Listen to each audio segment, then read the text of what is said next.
Boa tarde, agora sim, né? Eu prometo ser breve e, antes de iniciar, queria aproveitar para agradecer na figura do professor Marcelo, isso que vejo hoje aqui na apresentação, né? A valorização da integração de diversos saberes, né?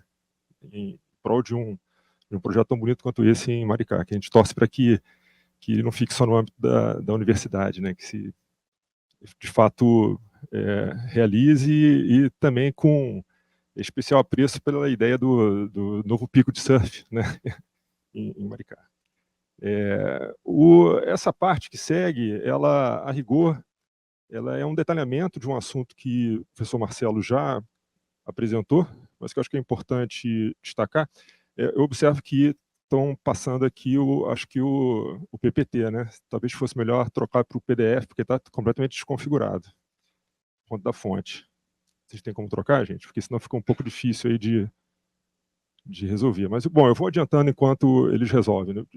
Enfim, de fato, é bastante importante e reforçar alguns pressupostos, né? Acho que o primeiro deles diz respeito ao acesso ao espelho d'água, né? Que na sua dimensão, sobretudo cultural, né?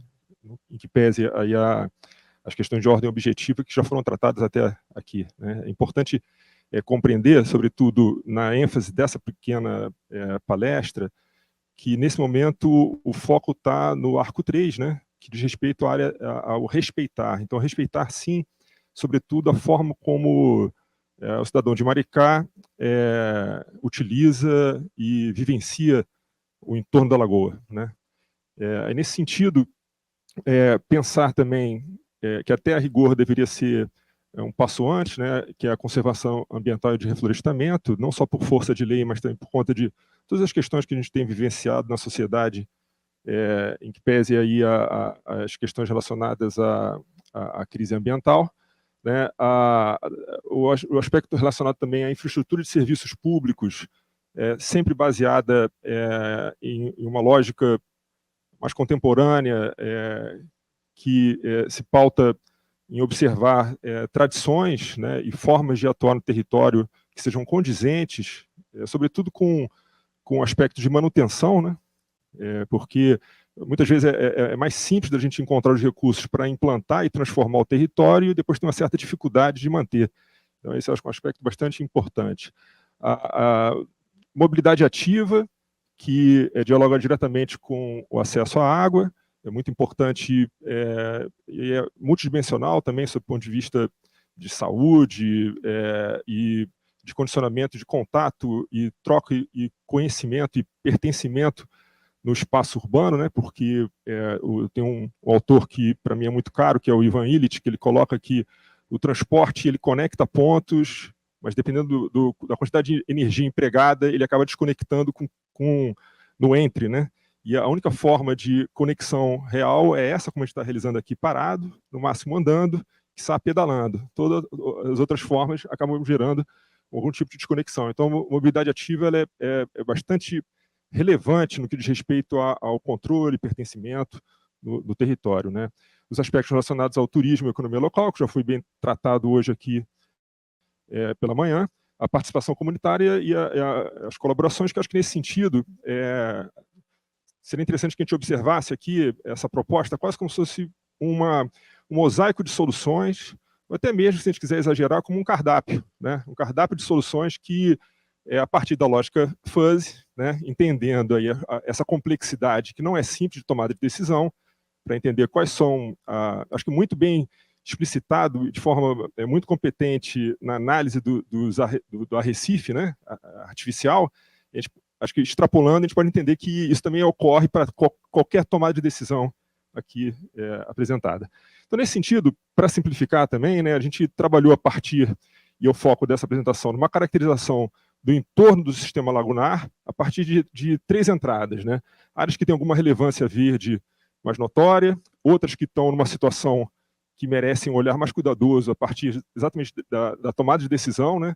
Seja por conta de uma vegetação mais rarefeita, por um aspecto de campo, pasto ou campo exposto, né? Solo exposto, e áreas urbanizadas, né?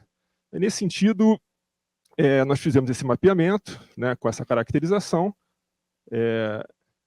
que se expressa basicamente nesses pequenos exemplos aqui que já foram tratados, inclusive, quando passaram ali na expressão da localização dos futuros pontos de transporte lacustre, né? Observado isso, indo, talvez, dada a circunstância de tempo que a gente tem, um pouco direto ao ponto, a gente observou que, basicamente, a gente deveria trabalhar a partir dessa experiência do respeitar do que já se pratica hoje no entorno da lagoa, com, basicamente, essas 5 caracterizações associadas aí com as ciclovias e as ilhas de serviço, né? Em primeiro lugar, a conservação, que já está bem em estado bom, de boa qualidade de vegetação, o reflorestamento, onde isso for pertinente, quando você não tiver uma demanda social e cultural de acesso à lagoa, Parque Orla, como já é bem trabalhado hoje na lagoa, os balneários, né, nessa condição também de melhoria da qualidade da água. Aqui dentro do sistema lagunar, a questão das ondas não são exatamente um problema. E o que a gente batizou aqui de núcleo urbano, mas que poderia ser entendido como centralidades ou microcentralidades, que tendem a acontecer, sobretudo fomentadas pela implantação do sistema de transporte lagunar, né? O transporte ele tende a ser um indutor, né? Então, em grandes linhas aqui, para que a gente consiga visualizar, né, a conservação, reflorestamento, mobilidade, o balneário, o Parque Orla e o núcleo urbano, né? Entrando um a um para exemplificar e tornar mais tangível, né, um espaço aqui que, em princípio, mereceria um reflorestamento. Alguns exemplos de práticas que já ocorrem em Maricá. Então, essa tecnologia, e nesse sentido é bastante interessante, né, acho que, não sei se chega a ser uma forçação, mas é uma tecnologia de fato social, né, uma tecnologia que emerge do município, e exemplos também de Brasil afora. Um caso aqui de conservação, né, que também se encontra no município. Essa foi uma conversa interessante dentro do grupo, na distinção entre preservação e conservação, que os ambientalistas têm o termo, sobretudo quando a gente compara com a área de arquitetura e urbanismo, sobretudo na área de patrimônio, que usam termos iguais, com significados bem distintos, né? Então, a conservação ela pressupõe o uso, né? Mesmo que seja um uso moderado, mas a questão da mobilidade. Esse é um ponto também de interseção com outros estudos que têm sido realizados dentro do município, né? E que, para a gente, para o grupo, para toda a estratégia, é absolutamente relevante, né? Alguns exemplos, e aqui a gente começa a entrar em algumas definições, que também são sugestivas, evidentemente, de qualidade dessas relações, das seções viárias e de como a gente entende que isso deveria ocorrer, né? Então, tem questões de segurança, de iluminação, que não vem ao metro entrar aqui em detalhe, mas que, de qualquer forma, está lastreado aí por estudos e ONGs internacionais, como a WRI, por exemplo, que está presente fortemente aqui no Brasil e que ajuda, a ITDP também, que ajuda a estabelecer, né? Então, aqui alguns outros exemplos, vou passar um pouco rápido, né? Acho que esse ponto daqui é um ponto sensível, interessante, uma sugestão de que a materialidade do piso no trecho das vias que venham a ser implantadas na área da Restinga, ali junto ao resort em licenciamento, se pudesse observar algum tipo de capeamento que fosse um pouco distinto, né? Até para redução de velocidade também, e outras situações do tipo, né, aqui detalhadas.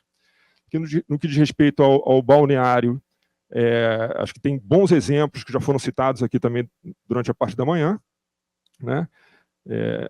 Exemplos na parte superior de Maricá, alguns exemplos pelo mundo afora, aqui do Parque Orla, da mesma forma, né? Exemplos em cima em Maricá, embaixo outros exemplos bem categóricos, e essa parte do núcleo urbano, que a gente assim batizou, mas evidentemente são pequenas centralidades, que tendem a ser fomentadas aí pelo transporte lagunar, né? Um outro aspecto importante que o laboratório também apresenta diz respeito ao uso de espécies nativas, tanto na vegetação urbana, né, da arborização urbana das vias, é uma sugestão, como também do reflorestamento, trabalhar sempre com espécies encontradas no próprio município, né? Então, aqui alguns exemplos. E, para finalizar, né, essa sessão aqui da manhã, logo depois do intervalo, do almoço, traremos aqui desdobramentos, né, como é que a gente está encaminhando o projeto, né, o foco aqui na área que a gente batizou internamente de área 1, mas área de Itaipuaçu, sobretudo, com a consolidação de todas as estratégias. Por fim, a gente entende que alguns equipamentos, sejam eles mais sofisticados do ponto de vista de uma estratégia de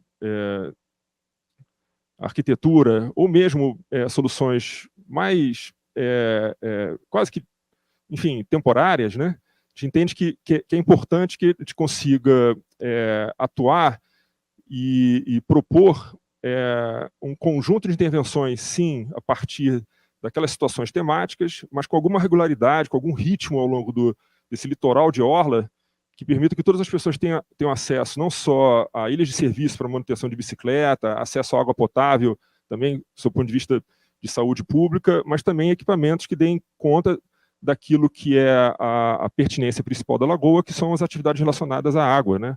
A lagoa em si, a pescaria, aos esportes náuticos e assim por diante. Bom, é isso. Muito obrigado.